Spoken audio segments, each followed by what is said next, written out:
Hello and welcome to Quell. Now we're a very small channel and I don't expect us to get massive. I don't want us to, in the context of where we have to rely on it too much, because we like to dedicate ourselves to our clients and our new clients in reducing workplace violence. But what I'd like you to do, and I'd appreciate it if you would, if you could jump over to our LinkedIn page, our Quell training, and see that the stories are coming up. I get a lot of messages from staff with concerns, and things are changing rapidly. Like nitrous oxide I spoke about a year ago, and again, I'm not being funny, people are catching up, but you see laws changing there.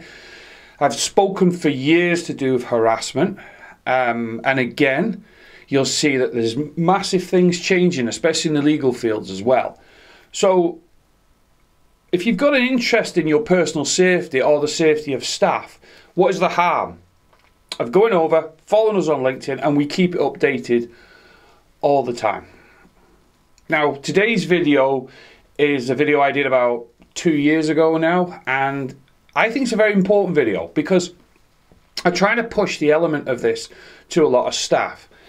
My job during the day is I look a lot at incidents, or I get asked to get involved in an incident just occurred, just to make sure we get everything sorted. But when I talk to staff and I say, well, would have this helped or would have that helped? And they go, yeah. And hindsight's a brilliant thing. I've always said that on all our videos. But one of the big things I always ask staff is, if they haven't used this system, is code words or hand gestures or anything like that. Would that have helped them put the information across? And nearly every time people say yes. So again, all I'm just going to do is just do a bit of a refresh on code words.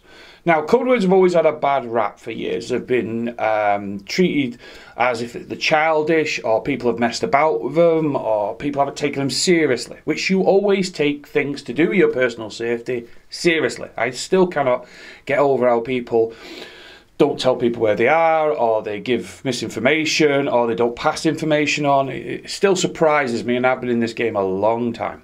Now, there's only 3 code words I'm asking you to consider. That's it. Now, the first code word is what we would refer to as a showstopper. That's something that basically stops your colleagues in their tracks to make them alert that you are in some form of danger, serious incident, or something is happening that you need people's attention. Now, we always bracket it under things like the police or some type of emergency, but it's a show-stopping word, and that's the first one I'm asking you to consider. And it got to keep it very simple, as I'll explain in a minute. So the first one is the showstopper. The second one is what I always call a code word for concern or a problem or an issue. I was sat with a client the other day and we were talking about shoplifting and theft and incidents of where someone would come in and act suspicious. And I said, well, why don't we put it as a concern? And they said to me, well, why can't we keep it as a code word for theft? I goes, well, they haven't left the store yet. So I'm not being funny into any context, but let's have it down as a concern. And he liked that idea. Again, it's a code word you could use even to a colleague beside you for concern, to say you're not happy with who you're dealing with, or you're on the phone call and you're not happy about it, or you've just engaged with somebody and you're not happy about it, but it's just a concern. Now, the last code word is we always should have a code word for leave. That's walk away. That's get yourself out of that situation. Yes, we have plausible reasons, excuses, so many different ones. I've done videos on them.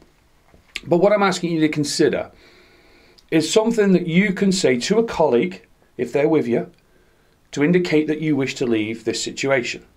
Or if you're on your own and you're in a tenancy, a shop, a building, even in the street, doesn't matter, and you're engaging with something or someone and you want to leave, that you can text a colleague, WhatsApp them, whatever you want to do, send a pigeon if you want, but it alerts them that you're in a situation that you need to leave, and they could ring you and give you a plausible excuse themselves for you to leave.